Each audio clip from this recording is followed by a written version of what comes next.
There is a force within you that has been sleeping. It has been waiting, patient and quiet, like a seed buried deep beneath the winter frost, knowing that spring will come. This force does not care about your current bank account.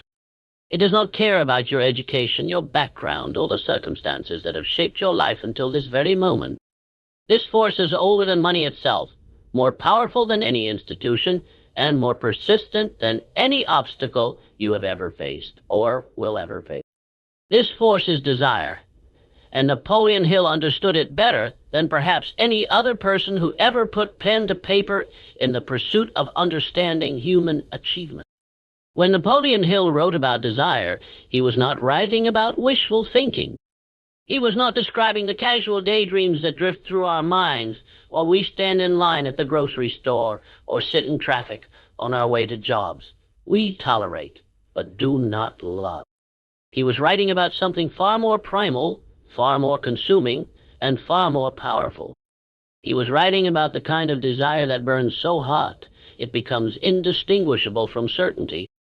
He was writing about the kind of desire that transforms ordinary human beings into forces of nature, capable of bending reality itself to match the pictures they hold in their mind.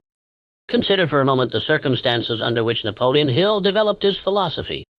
He was born in 1883 in a one-room cabin in the Appalachian Mountains of Virginia. His mother died when he was 9 years old.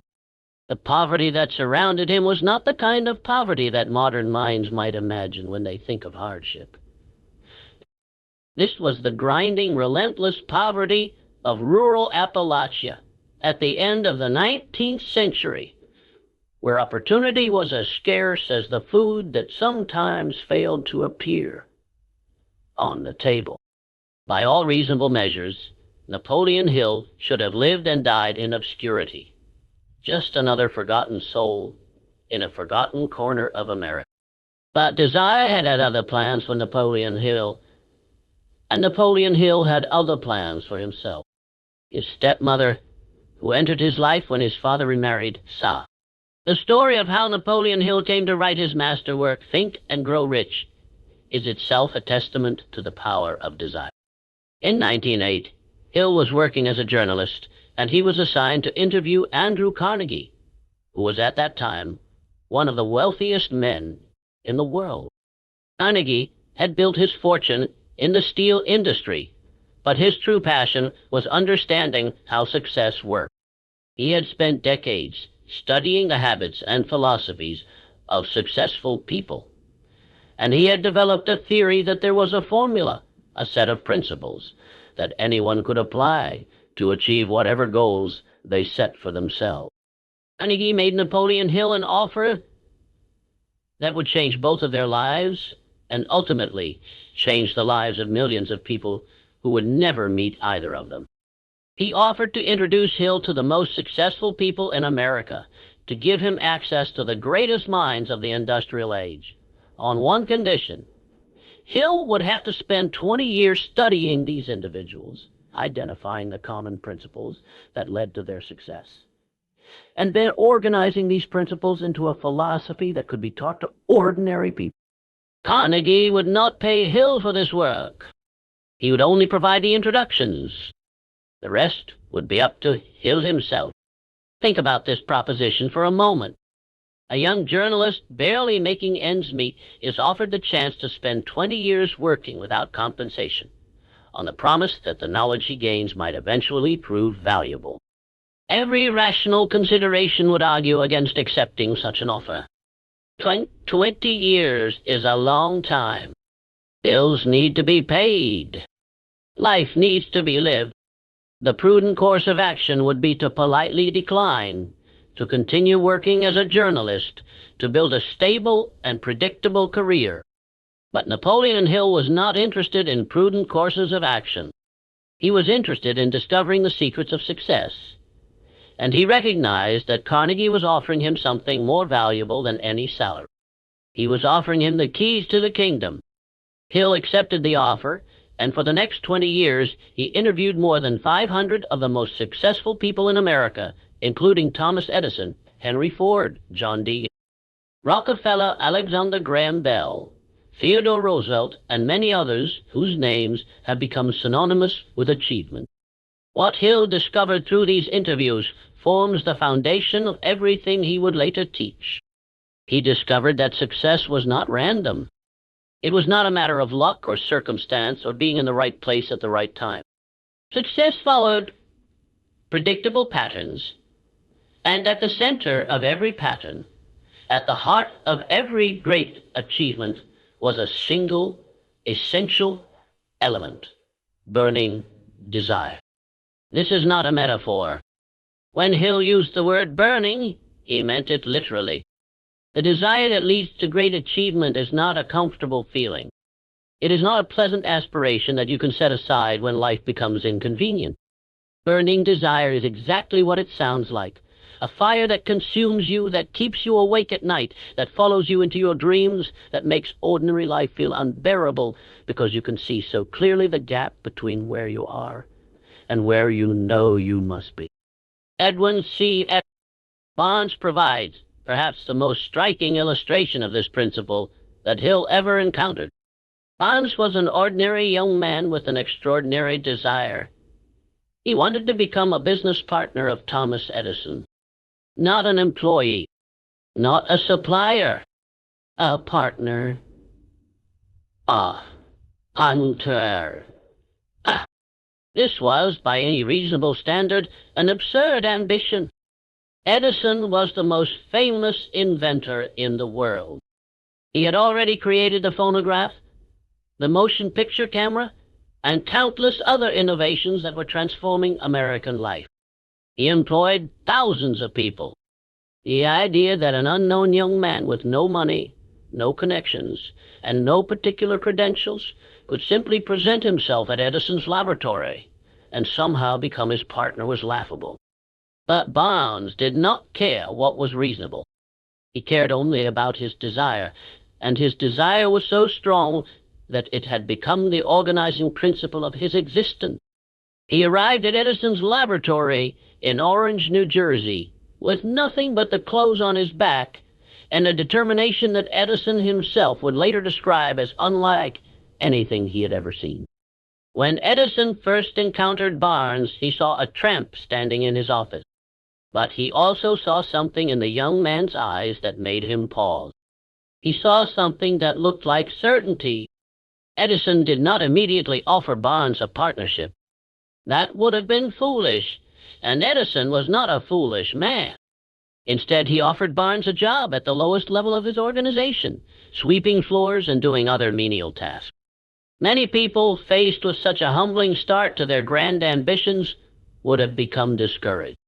They would have concluded that their dream was unrealistic, that they had been foolish to hope for so much that they should settle for what was being offered and be grateful for even that small opportunity. Barnes was not most people. He took the job and he did it well. But he never for a moment lost sight of his true objective. While he swept floors, he watched. While he performed his humble duties, he learned. And while years passed, while others might have grown impatient or disillusioned, Barnes held his desire so firmly in his mind that it became more real to him than the physical circumstances of his daily life. The opportunity came, as opportunities always do for those who are truly prepared to receive them. Edison invented a new machine, a dictating device, and none of his salesmen believed it could be successfully marketed. They looked at the machine and saw problems. They saw reasons why it would not work, why customers would not want it, why the investment required to promote it would never be recovered. Barnes looked at the same machine and saw his opportunity. He asked Edison for the chance to sell the device, and Edison, remembering that fire he had seen in Barnes's eyes years earlier, agreed. Barnes succeeded where others had failed. He succeeded because he wanted to succeed more than anyone else wanted him to fail. He succeeded because his desire had not diminished during all those years of waiting. It had grown stronger. It had become the most powerful force in his life, and when the moment came, that force proved unstoppable. This story illustrates something crucial about the nature of desire as Napoleon Hill understood it. Desire is not passive. It is not a wish you make and then wait for the universe to fulfill. Desire is active. It is creative. It literally shapes the world around you by shaping your perceptions, your decisions, and your actions. When you desire something with sufficient intensity, you begin to notice opportunities that were always there, but that you could not see before. You begin to take actions that would have seemed impossible or foolish when your desire was weak. You begin to attract into your life the people, resources, and circumstances that align with your objective. This is not magic, although it can certainly feel magical when you experience it. It is psychology. It is the natural consequence of focusing your mental energy so completely on a single objective that your entire being becomes organized around its achievement. When every thought you think, every decision you make, and every action you take is filtered through the lens of your desire, you become a different person. You become the kind of person who achieves things that ordinary people consider impossible. Napoleon Hill was careful to distinguish between the desire he was describing and the ordinary wishes that fill most people's mind. Wishing is easy. Everyone wishes for things. People wish they had more money. They wish they had better health. They wish they had more fulfilling relationships. They wish they had more meaning in their lives. But wishing changes nothing. Wishing is a passive state that requires nothing of the wisher. You can wish for $1 million while lying on your couch watching television, and your wish will be exactly as powerful and effective as a wish made by a child blowing out birthday candles. Desire, in the sense that Hill used the term, is something entirely different. It is a state of being rather than a mental activity. When you truly desire something, that desire permeates every aspect of your existence. It changes how you see the world. It changes how you spend your time. It changes the decisions you make about small things and large things alike. It creates a kind of magnetic force that pulls you toward your objective even when conscious effort fails. Consider how this works in practice. Let us say that you wish to become wealthy. This is a common wish shared by millions of people around the world. Most people who share this wish will never become wealthy. They will live their entire lives wishing, and their financial circumstances will change only incrementally, if at all. Why? Because their wish lacks the power to transform their behavior. They wish to be wealthy, but they do not desire it with sufficient intensity to reorganize their lives around its achievement. Now consider the person who truly desires wealth. This person does not merely want more money. This person has made wealth the central organizing principle of their existence. They think about wealth constantly. They study wealth. They seek out the company of wealthy people. They examine their own habits and behaviors and ruthlessly eliminate anything that does not contribute to their objective. They make sacrifices that would seem unreasonable to others because they understand that sacrifice is simply the price of achievement. They persist through failures that would cause others to quit because they cannot imagine any other option. Quitting would mean abandoning their desire, and their desire has become so central to their identity that abandoning it would feel like death. This is what Napoleon Hill meant when he talked about burning desire. He meant a desire so intense that it becomes inseparable from the person who holds it. He meant a desire that survives disappointment, that grows stronger in the face of obstacles, that transforms failures into lessons and setbacks into opportunities. He meant the kind of desire that makes success not just possible, but inevitable, because the person who holds such a desire will simply never stop until they achieve what they have set out to achieve. The relationship between desire and money is particularly interesting because money is in many ways the most abstract of all human goals. Money itself is nothing. It is paper or digital numbers in a computer. It has no inherent value. Its value comes entirely from what it represents. The ability to acquire goods and services, the freedom to make choices, the security of knowing that basic needs will be met. When people desire money, they are really desiring these underlying benefits. They are desiring freedom and security and possibility. This is important because it means that the desire for money must be connected to something deeper if it is to have the power that he'll describe. A person who desires money simply for the sake of having money will find their desire hollow and unsustaining. But a person who desires money because of what money will allow them to do, the lives they will be able to live, the contributions they will be able to make, the experiences they will be able to have. This person's desire is connected to something real. This person's desire is fueled by imagination, by vision, by a clear picture of a future that is better than the present. Napoleon Hill understood this connection between desire and vision. He knew that you cannot desire something you cannot imagine. The clearer your vision of what you want, the stronger your desire becomes. This is why visualization is such an important part of the success philosophy that Hill developed. When you visualize your goal, when you see it in your mind with perfect clarity, when you feel the emotions you will feel, when you achieve it, you are feeding your desire. You are making it stronger. You are making it more real. This process works because the human mind has difficulty distinguishing between experiences that are vividly imagined and experiences that are actually lived. When you visualize yourself achieving your goal with sufficient clarity and emotional intensity, your brain responds as if the achievement has already occurred. This creates a kind of cognitive dissonance between your current reality and the reality you are imagining.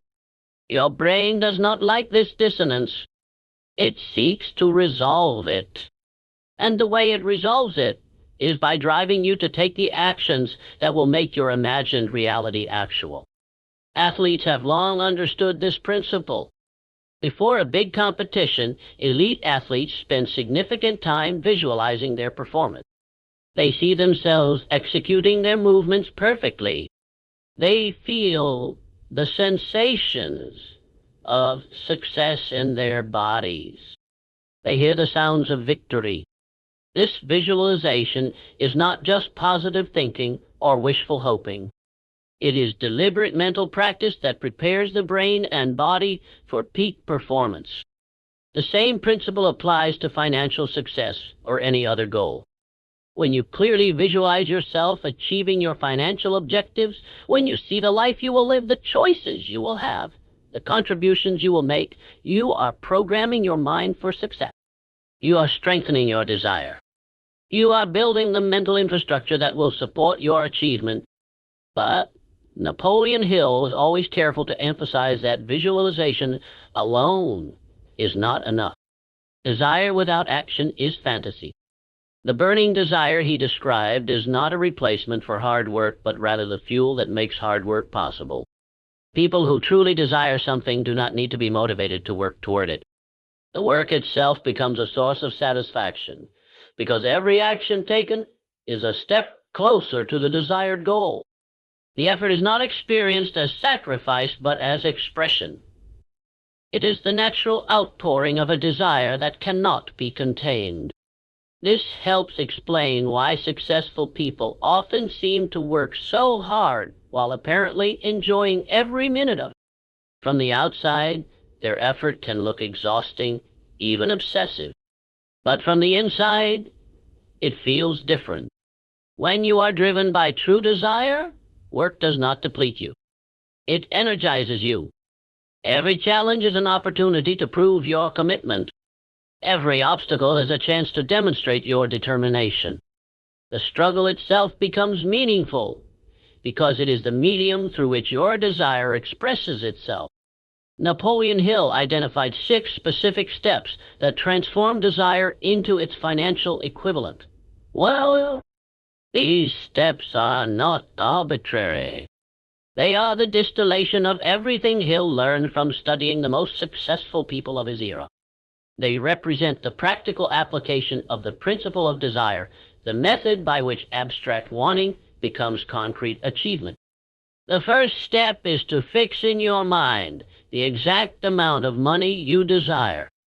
This seems simple, but it is actually quite difficult for most people.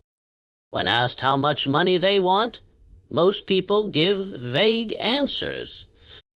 They say they want to be comfortable or financially secure or wealthy. These answers are meaningless because they provide no target for the mind to aim at. The universe cannot give you what you cannot define. If you want $1 million, you must say that you want $1 million. You must be specific and exact. You must write the number down and commit to it completely. This specificity serves several important functions. First, it forces you to actually think about what you want rather than operating on vague assumptions. Many people discover when they try to fix a specific amount in their minds that they have never really thought about it. They have been operating on autopilot, pursuing financial goals that are inherited rather than chosen. The act of choosing a specific number is an act of self-definition. It is a statement about who you are and what you value. Second, specificity provides a target for your subconscious mind to work toward. The subconscious mind is incredibly powerful, but it is also incredibly literal. It cannot pursue vague objectives. When you give it a specific target, it goes to work immediately, organizing your perceptions and decisions and actions around the achievement of that target. Opportunities that align with your objective begin to stand out. Ideas that might help you achieve your goal begin to bubble up from the depths of your mind. The world itself seems to reorganize itself around your purpose. Third, specificity makes measurement possible. When your goal is vague, you have no way of knowing whether you are making progress. This uncertainty is demoralizing. It drains your energy and weakens your desire. But when your goal is specific, you can track your progress. You can celebrate milestones. You can adjust your strategies based on what is working and what is not. You can maintain the momentum that is essential for long-term success. The second step is to determine exactly what you intend to give in return for the money you desire. This principle stands in stark contrast to the fantasies that most people entertain about wealth. They imagine wealth coming to them through luck, through inheritance, through some fortunate circumstance that requires no effort on their part. These fantasies are not just unrealistic. They are actively harmful because they disconnect desire from action. When you believe that wealth will come to you through luck, you have no motivation to create value. You become passive, waiting for something that will never happen. The person who truly desires wealth understands that wealth is a byproduct of value creation. It is not something you get. It is something you earn. And you earn it by providing something that other people want and are willing to pay for. This might be a product or a service or an idea or a skill. It might be leadership or creativity or problem-solving ability. But it must be something real, something that makes other people's lives better, something that creates more value than it consumes. When you determine what you intend to give in return for the money you desire, you are making a commitment to create value. You are establishing the foundation upon which your wealth will be built. This commitment transforms your desire from passive wanting into active creating. It connects your goal to the real world, to other people, to the economy of exchange that governs all human prosperity. The third step is to establish a definite date by which you intend to possess the money you desire. This step adds the element of time to your goal. Without a deadline, goals tend to remain forever in the future. They never become urgent. They never demand action. They drift like clouds, always present but never arriving. A deadline creates tension. It creates pressure. It creates the sense of urgency that is necessary for sustained effort. When you know that you must achieve your goal by a specific date, every day becomes important. Every decision carries weight. Procrastination becomes impossible because you can feel the clock ticking, the date approaching, the moment of truth drawing near. The date you choose should be realistic, but ambitious. It should stretch you without breaking you. It should be close enough to feel real, but far enough away to allow for meaningful progress.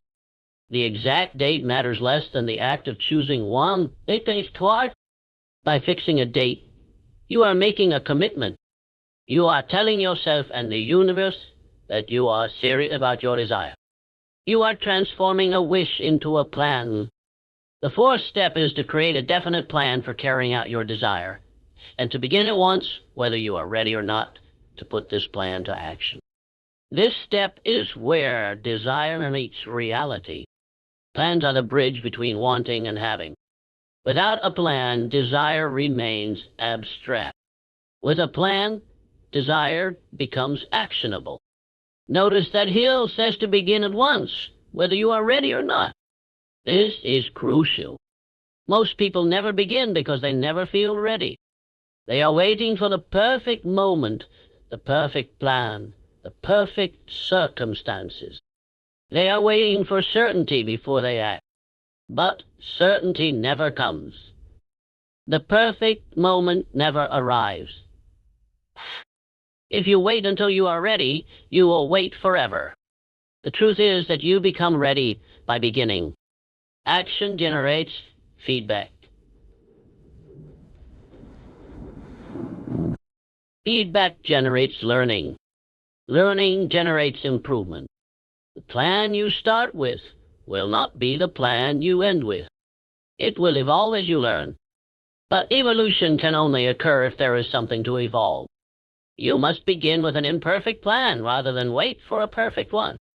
This principle of beginning before you are ready is one of the most important lessons that Napoleon Hill taught. It separates the achievers from the dreamers. Dreamers wait for conditions to be favorable. Achievers create favorable conditions through action. Dreamers plan endlessly. Achievers plan briefly and act immediately. Dreamers are paralyzed by the fear of failure. Achievers embrace failure as a necessary part of the learning process. The fifth step is to write out a clear, concise statement of the amount of money you intend to acquire, naming the time limit for its acquisition, stating what you intend to give in return for the money, and describing clearly the plan through which you intend to accumulate. This step involves writing. It involves making your desire visible and concrete. It involves taking what exists only in your mind and giving it physical form. The act of writing is powerful. It forces clarity. You cannot write something vaguely. The process of putting words on paper requires you to make choices, to be specific, to commit. Many people discover when they try to write their statement that their thinking is muddier than they realized. The writing process clarifies their thinking. It sharpens their focus. It strengthens their commitment. The written statement also serves as a constant reminder. It can be read and reread. It can be posted where you will see it every day. It becomes a physical anchor for your desire, something you can return to when your motivation flags, when obstacles seem insurmountable, when the goal seems impossibly distant. The sixth step is to read your written statement aloud, twice daily, once just before retiring at night and once after arising in the morning. As you read, see, and feel, and believe yourself already in possession of the money. This step involves repetition and emotion. It involves programming your subconscious mind through consistent, emotionally charged input. The timing is significant. Just before sleep and just after waking are times when the conscious mind is less active and the subconscious mind is more receptive. These are the moments when the barriers between conscious and unconscious are most permeable. Input delivered at these times goes deeper and lasts longer. The emotional component is equally significant. The subconscious mind responds to emotion more than to logic. Dry, unemotional repetition has limited effect. But when you read your statement with feeling, when you actually generate within yourself the emotions you will feel when you achieve your goal, you are creating a powerful impression that your subconscious will work to make real. This is the formula. These are the 6 steps. They seem simple, almost too simple to be effective, but their simplicity is deceptive. Most people never complete these steps because most people are not willing to make the commitments they require. Most people are not willing to specify exactly what they want. They are not willing to determine what they will give in return. They are not willing to set a deadline. They are not willing to create a plan and begin immediately. They are not willing to write their commitment down and read it aloud twice daily with emotion and belief. This unwillingness is not laziness in the conventional sense. It is fear. It is a fear of commitment, the fear of failure, the fear of discovering that you do not have what it takes. As long as your goals remain vague, you can never really fail. You can always tell yourself that you just have not gotten around to it yet, that you will start tomorrow, that circumstances have not been favorable. But once you commit, once you specify, once you write it down and set a deadline, you have created the possibility of failure. You have made yourself accountable. You have raised the stakes. This is exactly why the steps work. The very commitment that makes them frightening is what makes them powerful. When you recommit, something changes in you. Your desire becomes more real. Your determination becomes more solid. The abstract goal that once floated in your mind takes on weight and substance. It becomes a thing that must be achieved, not just a thing that might be nice to have. Napoleon Hill understood that this transformation, this shift from wishing to desiring, from hoping to committing, is the essential first step in any great achievement. Without it, nothing else matters. All the strategies and techniques and methods in the world will not help someone who lacks the fundamental desire to succeed. But with it, almost anything becomes possible. A person driven by burning desire will find a way. They will overcome obstacles. They will persist through failures. They will eventually achieve what they set out to achieve simply because they cannot imagine any other outcome. This brings us to one of the most profound insights in Napoleon Hill's philosophy, the relationship between desire and faith. These two qualities are intimately connected. In fact, Hill argued that desire naturally generates faith when it is held with sufficient intensity. When you desire something completely, when you commit to it fully, when you pursue it with every fiber of your being, you begin to believe that you will achieve it. This belief is not based on evidence. It is based on the internal experience of your own commitment. Faith, in this sense, is not a religious concept, although it has religious parallels. It is a psychological state in which your belief in your eventual success becomes so strong that it shapes your perceptions and actions. When you have faith, obstacles look different. They look like challenges to be overcome rather than reasons to quit. When you have faith, failures look different. They look like learning experiences rather than final verdicts. When you have faith, the future looks different. It looks like a place where your goals are achieved rather than a place where your fears are realized. This faith is self-reinforcing. The more you believe you will succeed, the more likely you are to take actions that lead to success. The more actions you take, the more progress you make. The more progress you make, the stronger your faith becomes. This creates a virtuous cycle in which belief and action feed each other. building momentum that eventually becomes unstoppable. But faith cannot exist without desire. You cannot believe you will achieve something you do not desperately want. The intensity of your desire is what generates the intensity of your faith. This is why Hill put desire first in his formula. Everything else follows from it. Without desire, there is no faith. Without faith, there is no persistence. Without persistence, there is no achievement. The stories that Hill collected during his 20 years of research illustrate this principle again and again. Every successful person he interviewed had experienced moments of doubt, moments of failure, moments when the reasonable thing to do would have been to quit. But they did not quit. They could not quit. Their desire was too strong. Their faith was too deep. They found a way to continue when continuation seemed impossible. Henry Ford provides a particularly striking example. Ford had a vision of building an automobile engine with all 8 cylinders cast in a single block. His engineers told him it was impossible. The technology did not exist. The manufacturing processes were not advanced enough. There was no way to do what Ford wanted to do. Ford told them to do it anyway. He told them to keep working until they figured it out. Months passed. Nothing worked. The engineers came back to Ford and told him again that what he wanted was impossible. Ford told them to keep working. More months passed. Still nothing worked. The engineers grew increasingly frustrated.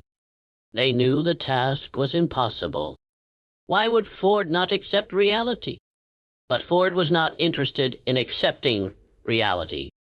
He was interested in creating a new reality.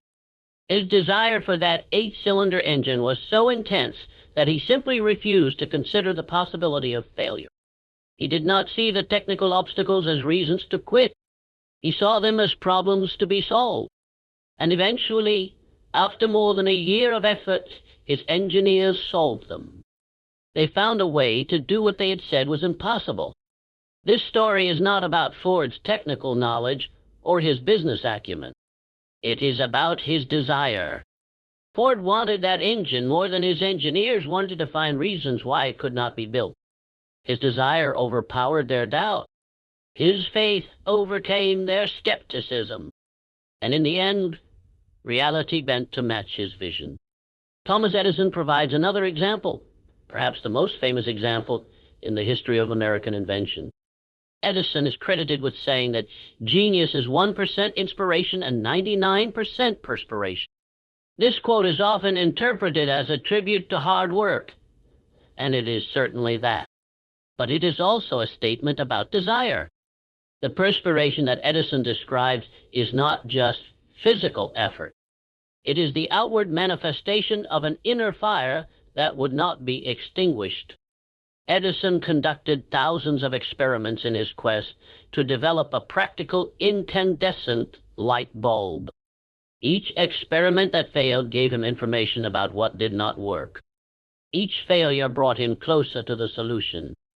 But imagine the psychology required to persist through thousands of failures.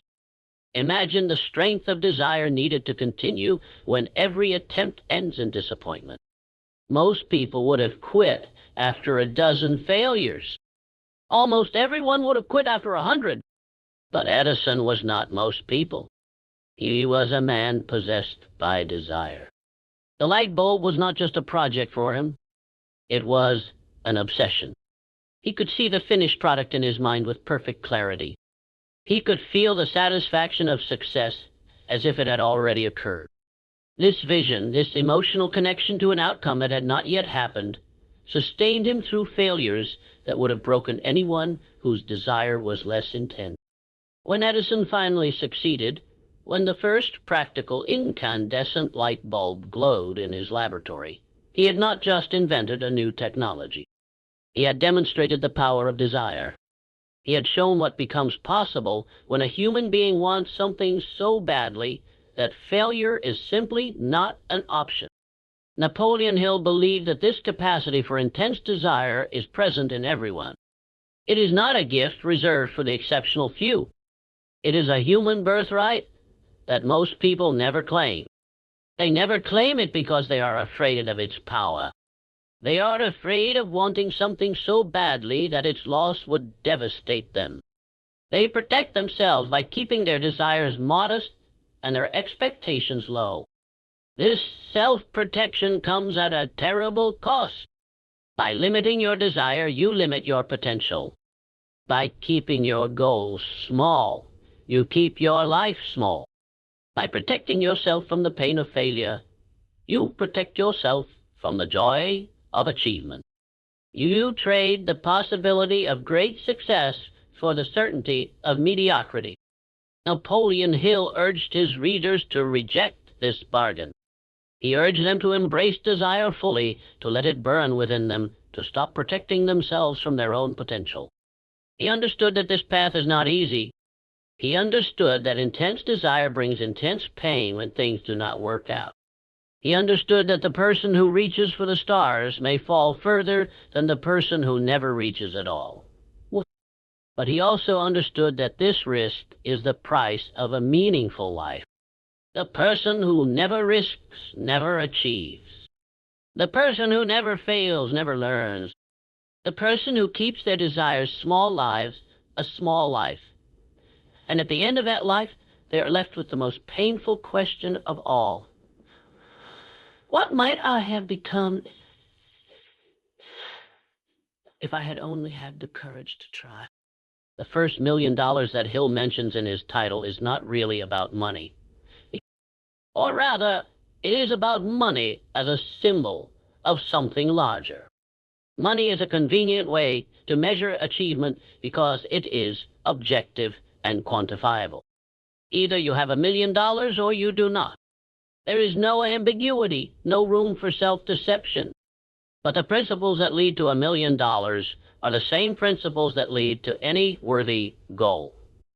The burning desire that makes wealth possible is the same burning desire that makes athletic achievement possible, or artistic achievement, or scientific achievement, or achievement in any other domain. The 6 steps that transform desire into money are the same 6 steps that transform desire into anything else you might want. This universality is what makes Napoleon Hill's philosophy so enduring. It is not really a philosophy about money. It is a philosophy about human potential. It is a map of the territory that lies between where you are and where you want to be. The landmarks on that map, desire, faith, persistence, and the others that Hill identified, are the same regardless of the destination. Understanding this universality can help you apply Hill's teachings to your own life, regardless of what you want to achieve. Perhaps you want financial wealth. Perhaps you want creative fulfillment. Perhaps you want meaningful relationships, or improved health, or spiritual growth. Whatever your goal, starting point is the same: burning desire. Let us now consider some of the obstacles that prevent people from developing and maintaining the kind of desire that Hill described. These obstacles are real and significant. Acknowledging them is not a sign of weakness, but of wisdom. You cannot overcome what you refuse to see. The first obstacle is fear. Fear is the great enemy of desire. It whispers in your ear that you will fail, that you are not good enough, that other people will laugh at you, that you will lose everything you have. Fear is clever. It disguises itself as prudence and wisdom. It presents itself as the voice of reason, warning you against foolish risk. But fear is not your friend. It is a saboteur that will undermine your every effort if you let it. Napoleon Hill devoted significant attention to fear in his writings. He identified 6 basic fears that plague humanity: the fear of poverty, the fear of criticism, the fear of ill health, the fear of loss of love, the fear of old age, and the fear of death. These fears are universal. Everyone experiences them to some degree, but The person who achieves great things is the person who refuses to let fear dictate their actions. This refusal is not easy. Fear is deeply rooted in human psychology. It evolved to protect us from danger, and it is very good at its job. The problem is that fear cannot distinguish between actual danger and imagined danger. It responds to the thought of failure with the same intensity it would apply to a charging tiger. It triggers the same physiological responses, the same hormonal cascades, the same impulse to run or hide or freeze. Learning to manage fear is therefore essential for anyone who wants to achieve great things. This does not mean eliminating fear. That is probably impossible and perhaps undesirable. Fear can provide useful information about genuine risks, but it means not allowing fear to control you. It means recognizing fear for what it is, acknowledging it, and then acting despite it.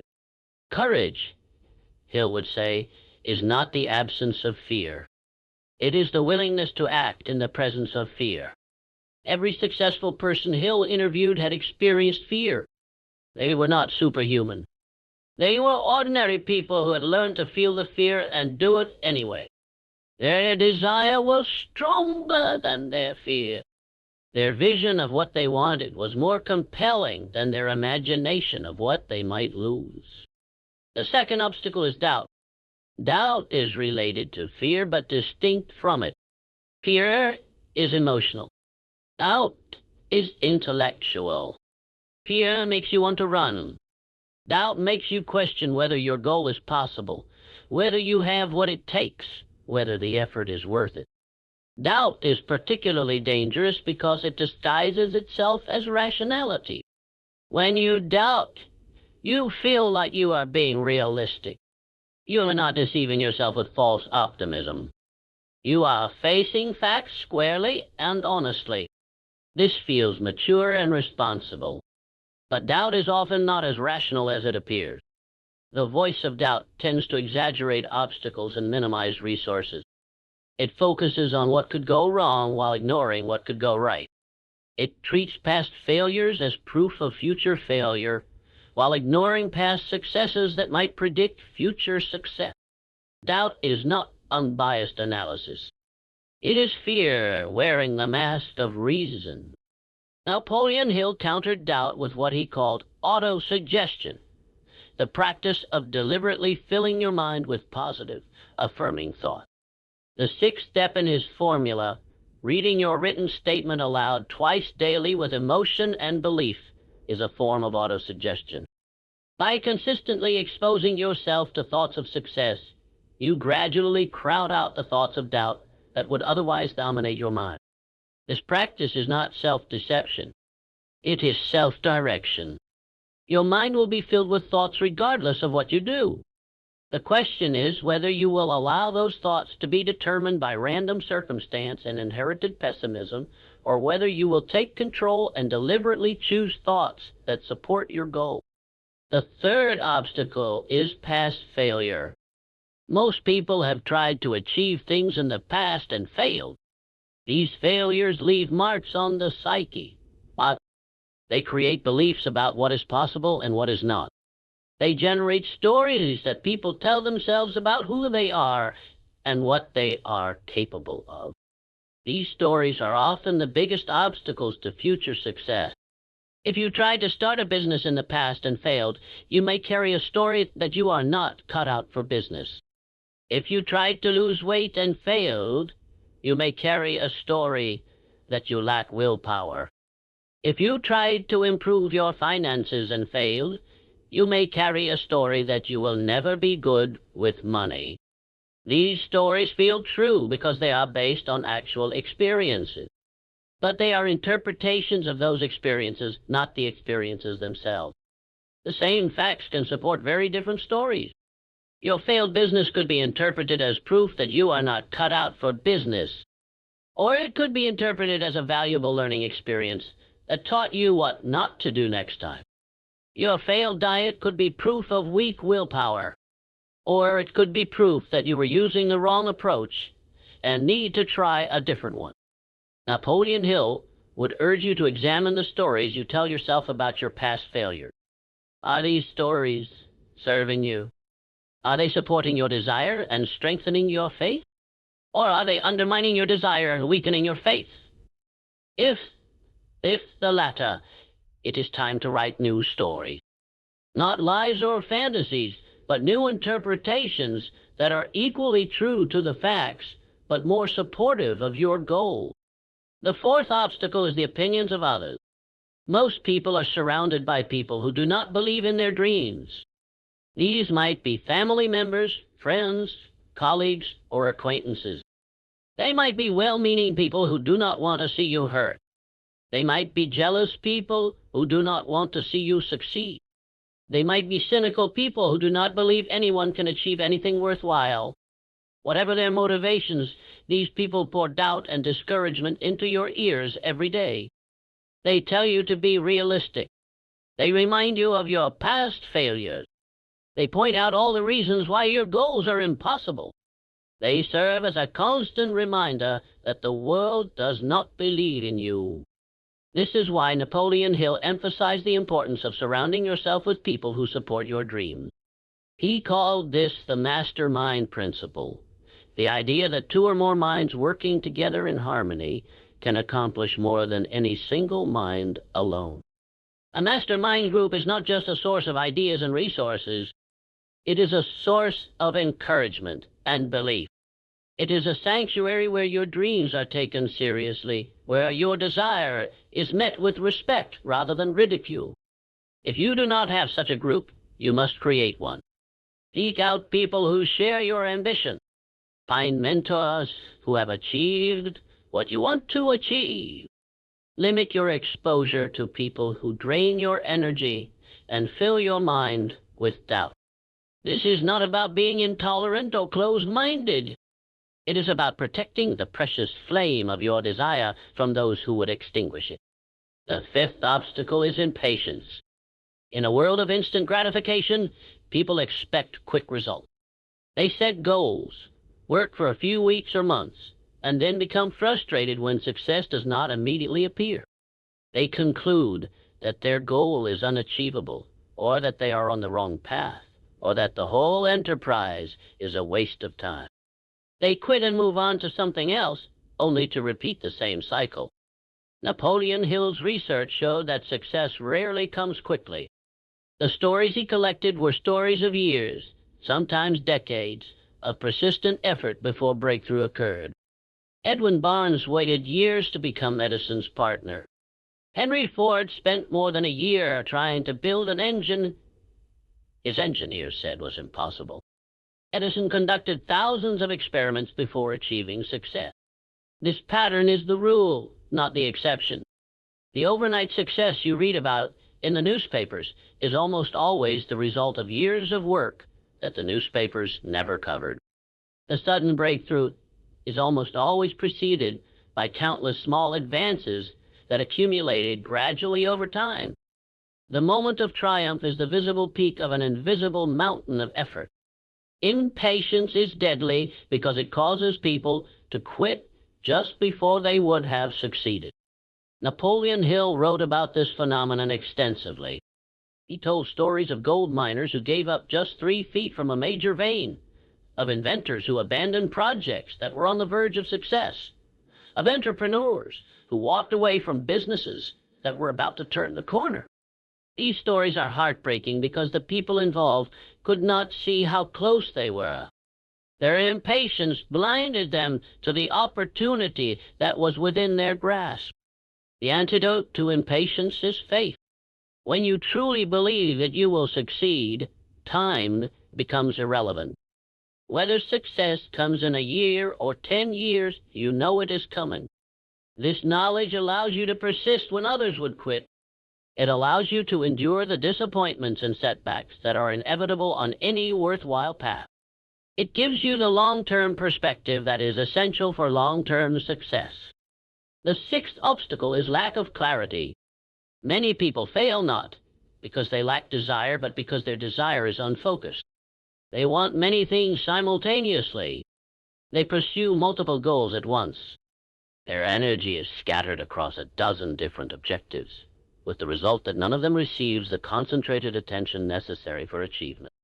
Napoleon Hill's first step, fixing in your mind the exact amount of money you desire, is specifically designed to address this problem. By forcing yourself to choose a specific goal, you are forced to make trade-offs. You are forced to decide what matters most to you. You are forced to concentrate your energy on a single point rather than dispersing it across a wide area. This concentration is essential because achievement requires sustained effort over time. A scattered approach produces scattered results. A focused approach produces focused results. The person who tries to do everything accomplishes nothing. The person who chooses one thing and pursues it relentlessly accomplishes that thing. This does not mean you can only have one goal in life. It means that at any given time, you should have one primary goal that receives the bulk of your attention and energy. Other goals can exist in the background, but they should not compete for the resources that your primary goal requires. Once you achieve your primary goal, you can shift your focus to another. But attempting to achieve multiple major goals simultaneously is a recipe for achieving none of them. Having examined the obstacles, let us turn our attention to the cultivation of desire. If burning desire is the starting point of all achievement, how does one develop and strengthen this desire? Is it something you either have or do not have, or is it something that can be cultivated through deliberate practice? Napoleon Hill believed firmly in the latter. He believed that desire could be strengthened like a muscle, that it could be fanned like a flame, that it could be grown from a small spark into a roaring fire. This cultivation is not automatic. It requires effort and attention, but it is possible for anyone who is willing to do the work. The first element of cultivation is clarity. As mentioned earlier, you cannot desire something you cannot clearly imagine. The clearer your vision of what you want, the stronger your desire becomes.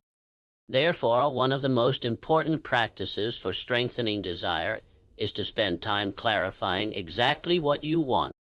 This means not just specifying an amount of money, but imagining in detail the life that money will enable. What will you do with your first million? How will your daily experience change?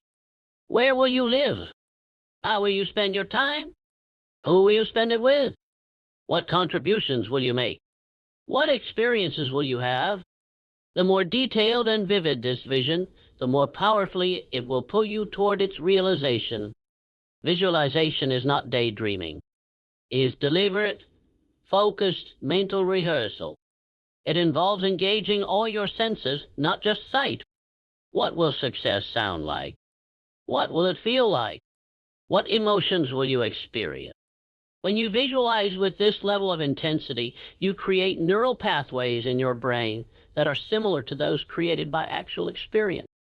You are literally rewiring your brain for success. The second element of cultivation is emotional engagement. Desire is an emotion, not just a thought. To strengthen your desire, you must feel it, not just think it. This is why Napoleon Hill emphasized reading your written statement with emotion. It is not enough to recite the words. You must feel the meaning behind the words. You must generate within yourself the emotional states of success: pride, satisfaction, gratitude, excitement, joy. This emotional engagement can be cultivated through practice. At first, it may feel artificial. You may feel like you are pretending. But as you continue the practice, the emotions become more genuine. They become easier to access. Eventually, they become a natural part of your experience, available to you whenever you turn your attention to your goal. The third element of cultivation is consistency. Desire is not something you develop once and then have forever. It requires ongoing attention and renewal. The daily practice of reading your statement, visualizing your goal, and generating the emotions of success is not optional. It is essential maintenance for the flame of your desire. Consistency creates momentum. Each day that you engage in these practices, you are adding fuel to your fire. Each day that you skip them, you are allowing your fire to dim. Over time, consistent practice creates a kind of flywheel effect where the practices become easier and more natural, and the desire becomes stronger and more stable. The fourth element of cultivation is action. Desire is strengthened by action. Each action you take toward your goal reinforces your commitment. Each step forward makes the goal feel more real and more achievable. The person who acts on their desire develops a deeper desire than the person who merely contemplates. This creates a positive feedback loop between desire and action. Desire motivates action. Action strengthens desire. Stronger desire motivates more action. More action strengthens desire further. This cycle, once set in motion, becomes self-sustaining. The challenge is getting it started in the first place. The fifth element of cultivation is association. The people you spend time with influence your desires. If you spend time with people who are pursuing great goals, your own desire for great goals will be strengthened. If you spend time with people who are content with mediocrity, your desire for excellence will be weakened. You become like the people you associate with. This is not a metaphor. It is a psychological fact. Therefore, cultivating desire requires deliberate attention to your associations. Seek out people who share your ambitions. Read biographies and autobiographies of people who have achieved what you want to achieve. Immerse yourself in environments where your goals are normal rather than exceptional. Let the desires of others kindle and strengthen your own. The sixth element of cultivation is accountability. Desire is strengthened when it is shared. When you tell others about your goals, you create a kind of social pressure that reinforces your commitment. You are no longer pursuing your goal in isolation. You are pursuing it in the sight of others who will remember your declaration and note whether you follow through. This is why the written statement that Napoleon Hill recommends is so important. It is a form of declaration, a commitment that exists outside your own mind. When you write down your goal, you are making it real in a way that thoughts alone cannot achieve. When you read it aloud, you are declaring it to the universe. When you share it with others, you are inviting them to hold you accountable. These six elements, clarity, emotional engagement, consistency, action, association, and accountability, form a comprehensive approach to cultivating desire. They are not separate practices to be pursued independently. They work together synergistically. Progress in one area supports progress in the other. Weakness in one area undermines the others. The person who masters all six develops a desire that is truly unshakable. Let us now consider the relationship between desire and the other principles that Napoleon Hill identified. Desire does not exist in isolation. It is the foundation upon which all other principles rest. Understanding these relationships can help you see how desire fits into the larger framework of success philosophy. Faith is the second principle in Hill's formula, and its relationship to desire is intimate and reciprocal. Desire generates faith, because when you want something badly enough, you begin to believe you can have it. Faith generates desire, because when you believe you can have something, you want it more. These two qualities feed each other in an upward spiral that ultimately produces the certainty that characterizes great achievers. Also, suggestion is the means by which desire is impressed upon the subconscious mind. Wow. The practice of reading your statement aloud with emotion is a form of autosuggestion. Through this practice, You are deliberately programming your subconscious with the images, emotions, and beliefs that support your goal. Without desire, autosuggestion has no content. With desire, autosuggestion becomes a powerful tool for reprogramming your mental pattern. Specialized knowledge becomes relevant when desire provides direction. Knowledge is only valuable when it is applied, and it can only be applied toward goals you want to achieve.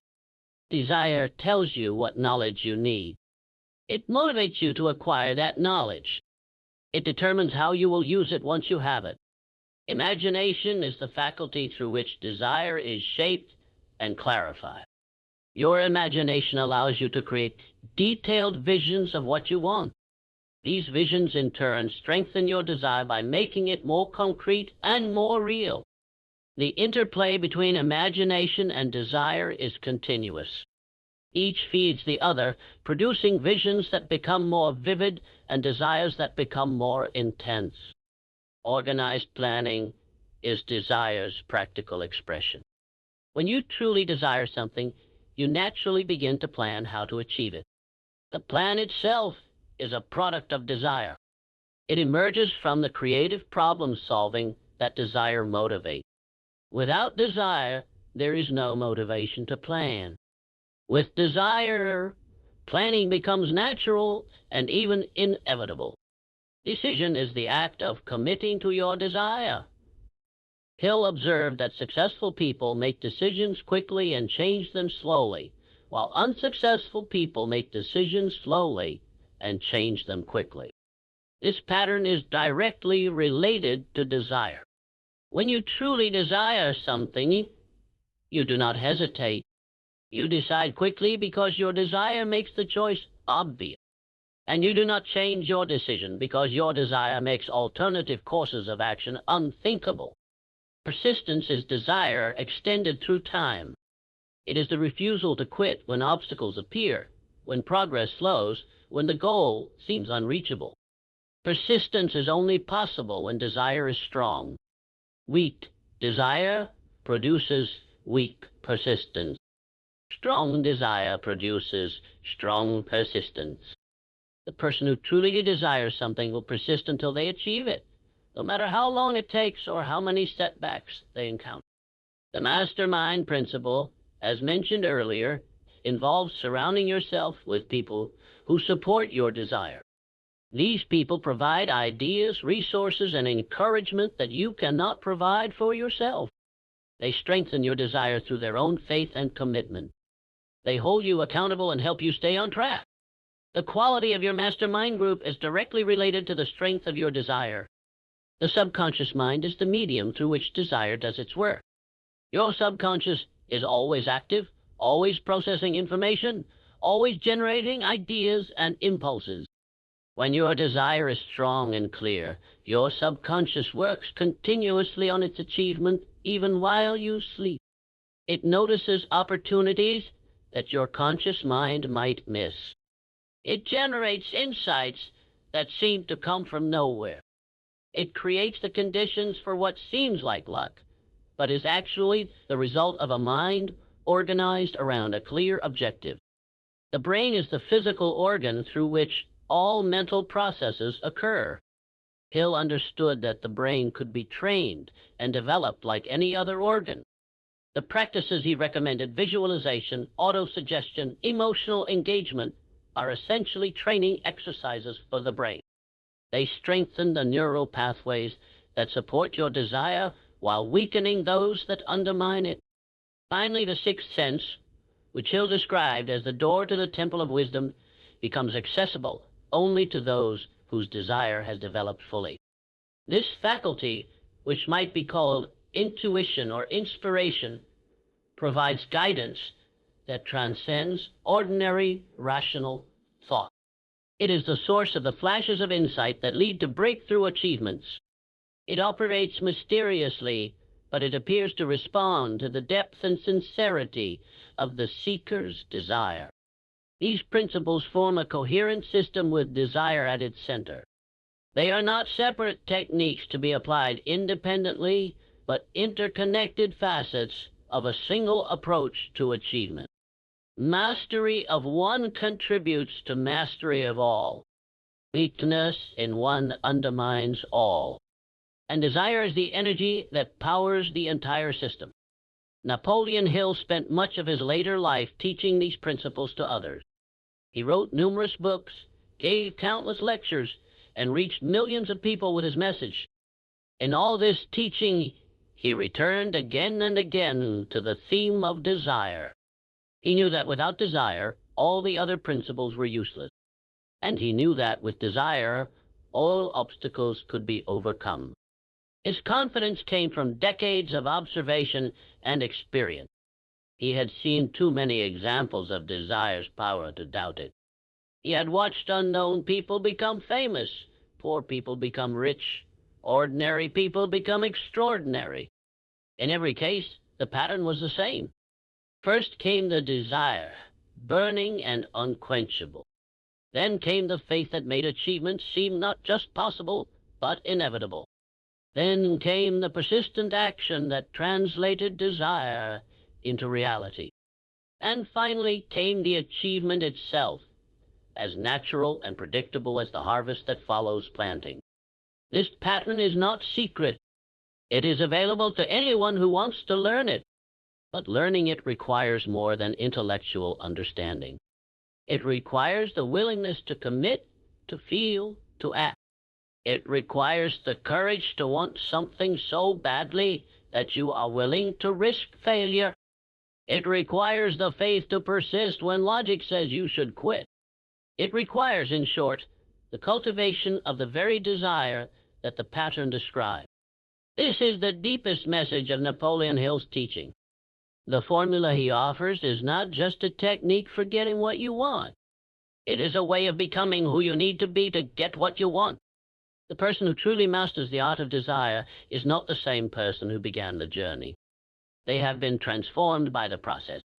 They have become, through sustained practice and deliberate cultivation, the kind of person for whom great achievement is natural and inevitable. Your first million, whether measured in dollars or in some other currency of value, is disguised as desire. It is hiding within you right now, waiting to be recognized and claimed. The seed is already planted. The potential is already present. What remains is the cultivation, the nurturing, the patient and persistent attention that will allow the seed to grow into the harvest you deserve. Napoleon Hill lived what he taught. He rose from poverty to become one of the most influential writers in American history. His books have sold tens of millions of copies. His ideas have shaped the lives of countless people who never met him but who felt the power of his message. His legacy endures because his message is true. Desire is the starting point of all achievement. Everything else flows from it. As you consider this message and its implications for your own life, remember that you are not alone. Millions of people have walked this path before you. They have faced the same fears, overcome the same obstacles, experienced the same doubt. They have proven that the path is real, that it leads where it promises to lead, that the destination is worth the journey. Your desire is your compass on this path. It will tell you which way to go when the way is unclear. It will give you strength when your strength fails. It will remind you why you started when you are tempted to quit. It will transform you day by day and step by step into the person who achieves what you have set out to achieve. This transformation is not easy. If it were easy, everyone would do it, and achievement would be ordinary rather than extraordinary. The difficulty is what gives achievement its meaning. The obstacles are what make victory sweet. The struggle is what transforms you into someone worthy of the prize. Napoleon Hill would tell you that your first million is waiting for you. It is disguised as desire, hidden in plain sight, available to anyone with the courage to claim it. The choice is yours. You can live as most people live, with modest desires and modest achievements, protecting yourself from the pain of failure by never risking great success. Or you can embrace the burning desire that leads to great things, accepting the risks and the struggles as the price of a life fully lived. The choice is always yours. And the time to choose is always now. Begin today. Write your statement. Fix your goal. Determine what you will give. Set your deadline. Create your plan. Act immediately. Read your statement with emotion morning and night. Guard your desire like the precious flame it is. Feed it with clarity and emotional engagement and consistency and action and association and accountability. Do these things faithfully and persistently, and you will discover, as millions before you have discovered, that Napoleon Hill was right. Desire is the starting point of all achievement, and your first million is indeed disguised as your desire. The story of your success is waiting to be written. The chapters of your achievement are waiting to be lived. The desire that will drive you to greatness is waiting to be awakened and cultivated and expressed. Everything you need is already within you. The seed has been planted. The potential is ready. What remains is the choice to begin, to commit, to desire with the burning intensity that makes success inevitable. Napoleon Hill's message echoes across the decades, speaking to each new generation of strivers and dreamers and doers. It tells them what it tells you now. You have within you the power to achieve whatever you can conceive and believe. The power is called desire, and it is waiting for you to claim it. The first step is to recognize that you deserve success. Many people sabotage themselves because they do not believe, at the deepest level, that they deserve the things they want. This lack of worthiness undermines their desire before it can develop fully. It causes them to unconsciously create obstacles and miss opportunities. It keeps them trapped in patterns of self-defeat that no amount of technique can overcome. If this describes you, your first task is to heal this wound. You do deserve success. You deserve prosperity and achievement and all the good things that life has to offer. You were not born to struggle and suffer. You were born to thrive. Your potential is unlimited, and the only barriers to its expression are the ones you have created in your own mind. This healing is not a one-time event, but an ongoing process. Each day you must remind yourself of your worthiness. Each day you must counter the voices of doubt and self-criticism that tell you otherwise. Each day you must choose to believe in yourself despite all the evidence your fears might muster against you. The practice of reading your written statement with emotion is part of this healing. Each time you declare your goal with conviction, you are affirming your worthiness to achieve. Each time you feel the emotions of success, you are training your subconscious to accept success as natural and appropriate for you. Each time you visualize your achievement, you are creating new patterns that replace the old patterns of self-defeat. The second step is to become comfortable with discomfort. The path to great achievement is not comfortable. It involves risk and uncertainty and the fear of failure. It involves working hard when you would rather rest, persisting when you would rather quit, facing truths that you would rather avoid. If you wait for comfort before you begin, you will wait forever. Napoleon Hill understood that successful people do not experience less discomfort than unsuccessful people. They simply respond to discomfort differently. Where unsuccessful people retreat from discomfort, successful people lean into it. They recognize that discomfort is a signal of growth, that the pain of stretching is the feeling of becoming more than you were. This embrace of discomfort is not masochism. It is wisdom. It is the recognition that the easy path leads nowhere interesting, that the comfortable choice is often the choice that keeps you stuck. that the very things you most want require you to do the things you least want to do.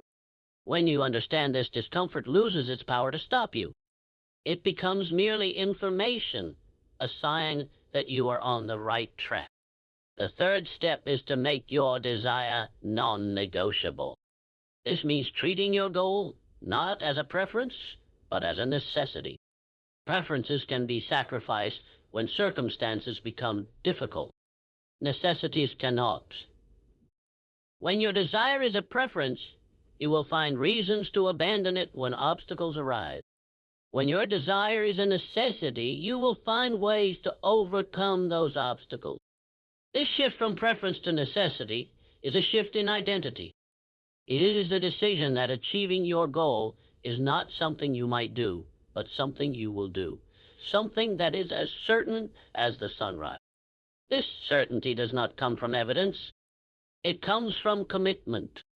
It is the result of deciding at the deepest level that failure is simply not an option. The fourth step is to fall in love with the process. Many people make the mistake of focusing all their attention on the outcome while hating every step of the journey. This is unsustainable. If you hate what you are doing, you will not be able to do it for very long. The process will wear you down, and you will quit before you reach your goal. The people who achieve great things are not just motivated by outcomes. They are engaged by the process. They find satisfaction in the daily work, not just in the eventual reward.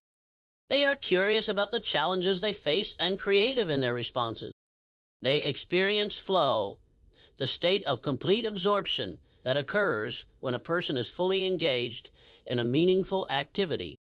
This love of process is not automatic. It must be cultivated. It requires finding or creating meaning in the daily actions that lead to your goal. It requires noticing and celebrating small wins along the way.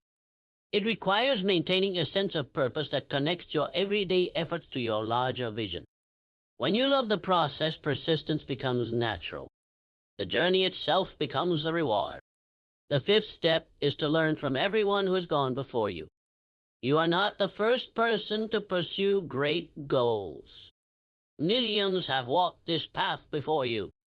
They have faced the obstacles you face and solved the problems you are trying to solve. Their wisdom is available to you through books, through courses, through mentorship, through observation. Napoleon Hill's own work is a treasure trove of such wisdom.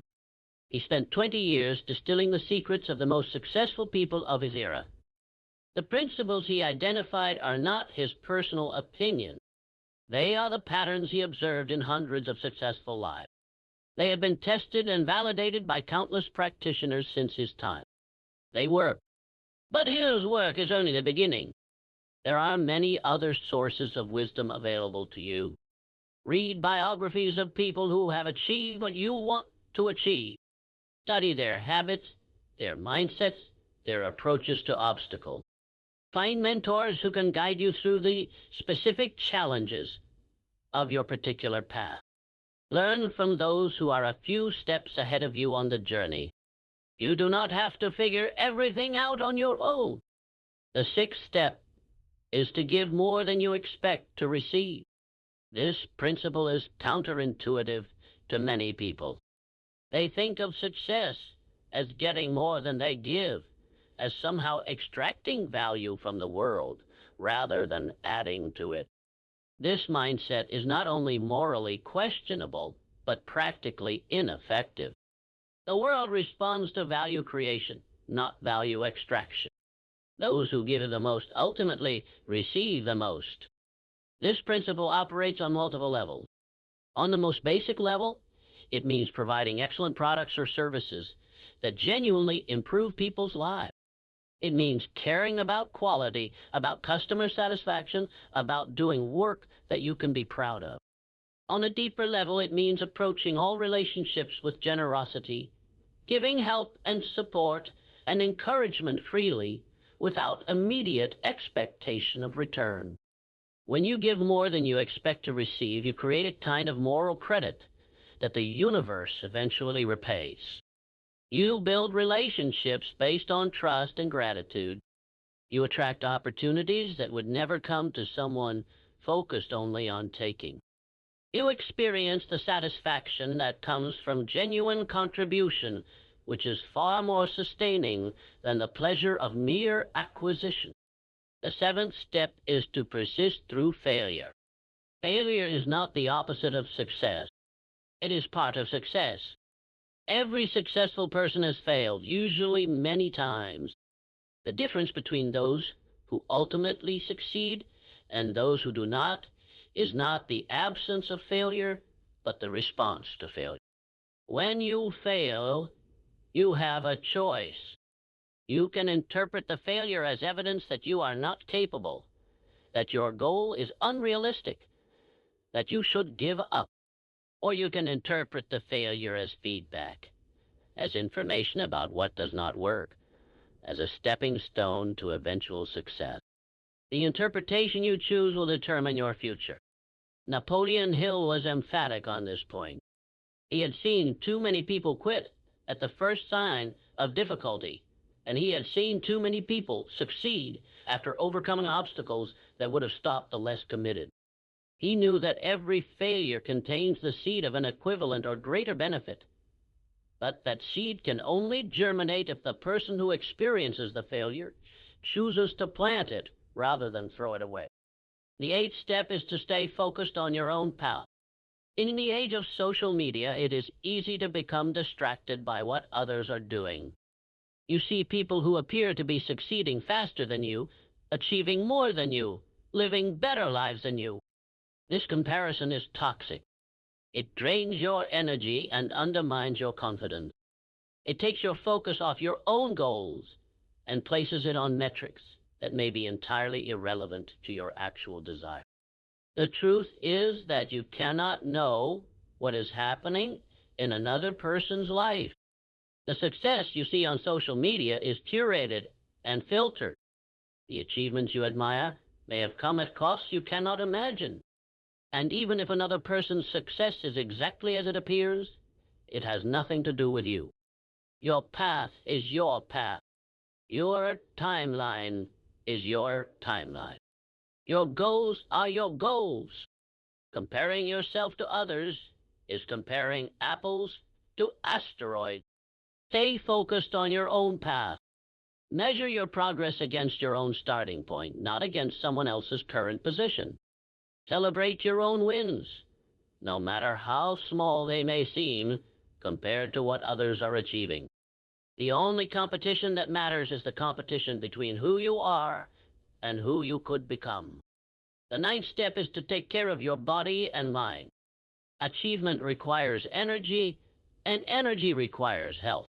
If you neglect your physical health, you will not have the vitality needed for sustained effort.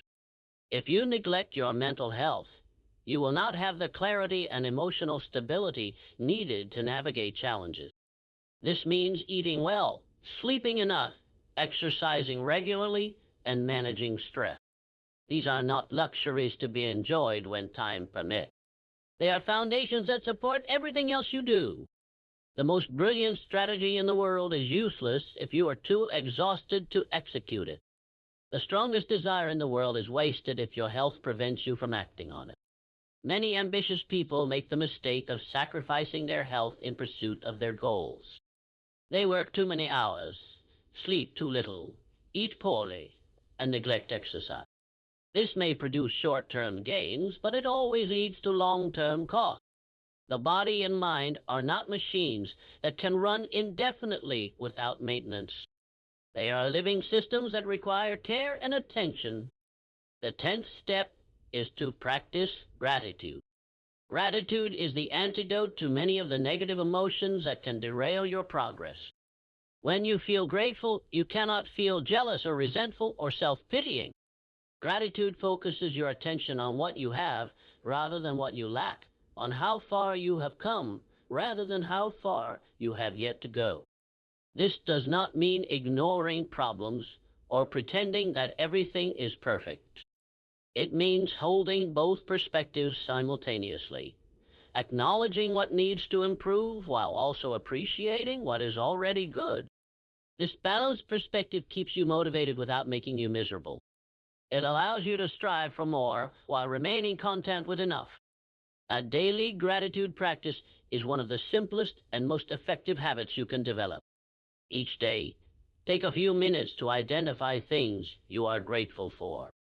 Write them down if possible. Feel the gratitude in your body, not just in your mind. This practice rewires your brain over time, making you more naturally inclined to notice and appreciate the good in your life. These 10 steps, recognizing your worthiness, becoming comfortable with discomfort, making your desire non-negotiable, falling in love with the process, learning from others, giving more than you receive, persisting through failure, staying focused on your own path, taking care of your body and mind, and practicing gratitude form a comprehensive approach. They are not sequential stages to be completed once, but ongoing practices to be maintained throughout your journey. Each of these practices supports and reinforces the others. When you recognize your worthiness, you are more willing to become comfortable with discomfort. When you become comfortable with discomfort, you can make your desire non-negotiable. When your desire is non-negotiable, you naturally fall in love with the process. And so on, in a web of mutual reinforcement that grows stronger with each iteration. The path that Napoleon Hill described is not easy, but it is available to everyone. It does not require special talents or unusual intelligence or fortunate circumstances. It requires only the willingness to desire greatly, to believe fully, and to act persistently. These capacities are present in every human being. They need only be awakened and cultivated. Your first million, and however you define it, is waiting for you. It is disguised as desire, hidden in the potential that you carry within you. The journey to claim it begins with a single step, the decision to want something with all your heart and to commit yourself completely to its achievement. Everything else follows from that decision. Napoleon Hill's message has endured for nearly a century because it speaks to something fundamental in human nature. We are creatures of desire. We are built to want things, to reach for things, to strive for things that are not yet ours. This striving is not a flaw to be corrected, but a gift to be embraced. It is the engine of all human progress, the source of all human achievement, the force that has lifted humanity from caves to cities to the stars themselves. Your desire is part of this great human story. It connects you to everyone who has ever wanted something badly enough to work for it. It places you in a lineage of strivers and dreamers that stretches back to the beginning of our species and forward to whatever heights we will eventually reach. When you honor your desire, when you cultivate it and act on it, and persist in its pursuit, you are participating in something much larger than yourself. This larger perspective can be helpful when the journey becomes difficult. In those moments when your goal seems impossibly distant, when your efforts seem futile, when your desire flickers like a candle in the wind, remember that you are not alone. Remember that countless others have felt what you are feeling and continued anyway. Remember that the path has been walked before and will be walked again, and that your footsteps add to the trail that others will follow. Napoleon Hill believed in the power of the individual to shape their own destiny. He believed that any person, regardless of their starting point, could achieve greatness through the proper application of proven principles. He dedicated his life to identifying these principles and teaching them to others. His work has helped millions of people transform their lives. But Hill also understood that transformation is not given. It is chosen. It is earned. It is the result of daily decisions and sustained effort over time. No book, no matter how wise, can do this work for you. No teacher, no matter how skilled, can walk your path for you. In the end, the decision to desire greatly, to believe fully, and to act persistently is a decision that only you can make. That decision awaits you now. It has always awaited you, patient and persistent, like a seed waiting for water. All the potential that Napoleon Hill described, all the power of desire that he witnessed in hundreds of successful lives, all the principles and practices that he distilled from decades of research, it all means nothing without your decision to apply it. What will you decide? Will you continue as you have been, with modest desires and modest achievements, safe from the risk of great failure, but also safe from the reward of great success? Or will you embrace the burning desire that leads to great things, accepting the risks and the struggles as the price of a life fully lived? The choice is yours. It has always been yours. And the time to make it is now. Remember what Napoleon Hill taught. Desire is the starting point of all achievement, not a hope, not a wish, but a keen pulsating desire which transcends everything. This desire, when properly cultivated and persistently pursued, becomes the most powerful force in human affairs. It can move mountains, create industries, change the course of history. It can certainly make you a millionaire, if that is what you truly want. But more importantly than any external achievement, the cultivation of desire transforms you into the person you were always meant to be. It awakens capacities that would otherwise remain dormant. It develops strengths you did not know you possessed. It connects you to a source of power that transcends your individual limitations. In pursuing your goal, you become worthy of achieving it. This is the deepest truth in Napoleon Hill's teaching. Success is not about getting something.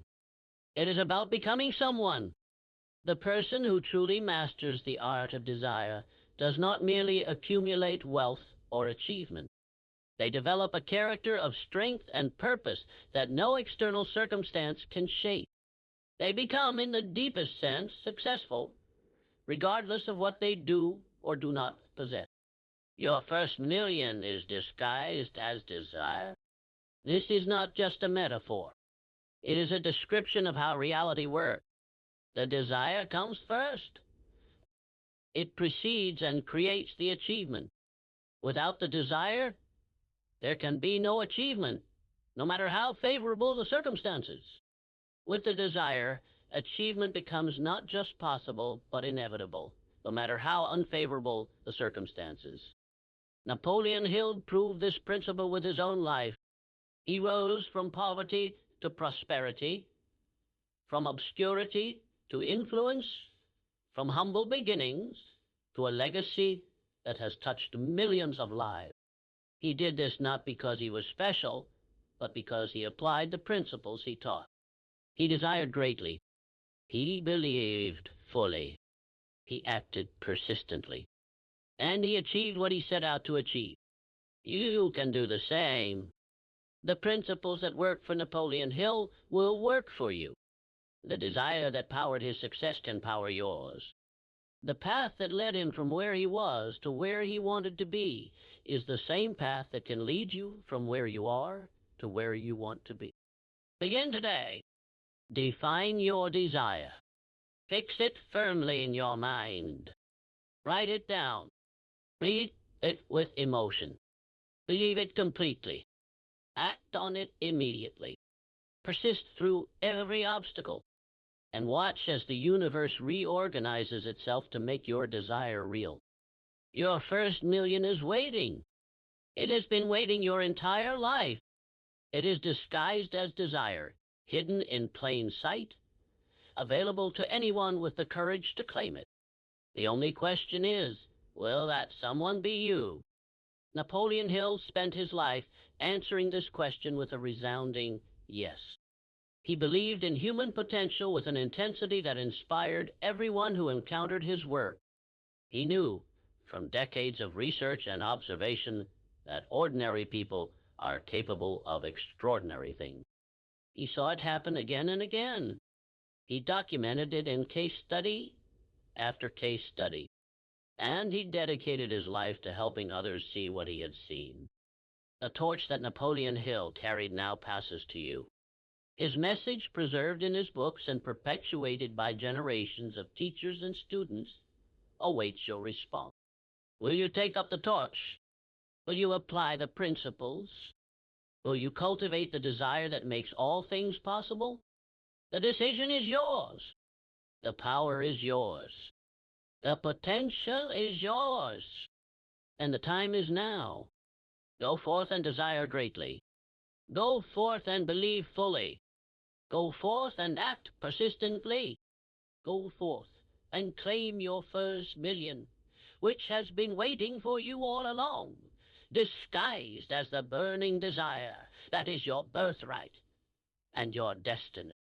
This is Napoleon Hill's gift to you. This is the wisdom of the ages, distilled and delivered in a form you can apply today. This is your invitation to a life of achievement and meaning and purpose. This is your moment. This is your time.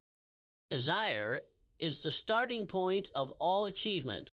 Your first million is disguised as desire, and that desire is waiting right now for you to claim it.